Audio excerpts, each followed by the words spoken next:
who here has seen this movie? Let me see a show of hands. Okay, what is the movie? Go ahead and shout it out.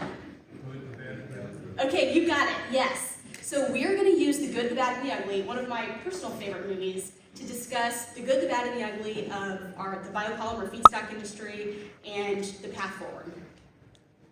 First, of course, we'll start with the good. So from a feedstock production standpoint, we have come truly a long way. So many of the other speakers have, really spoken about how far we've truly come as an industry from the feedstock production side point of view, but also from the converter adoption standpoint. So, you see this with a lot of different products, like straws. There's a lot more converters that are utilizing those materials.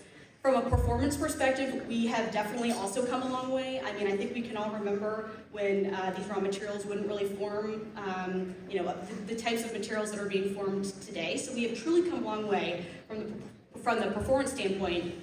From consumer awareness standpoint, we've also come a long way. So we now have a very, I would say, educated but small segment of consumers that can now actually distinguish between what goes in the landfill versus recycled material versus compost. That's a huge step, guys. I mean, that would have never happened before, but we're now at that place.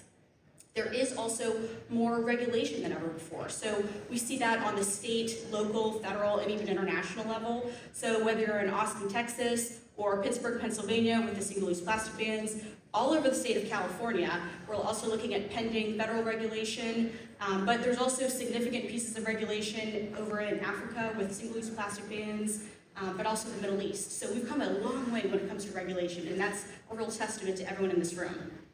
And then we've also come a long way when it comes to price competitiveness. So we are getting better every single day that we can reach increasing economies of scale and become more price competitive. And that's fantastic. That's the good.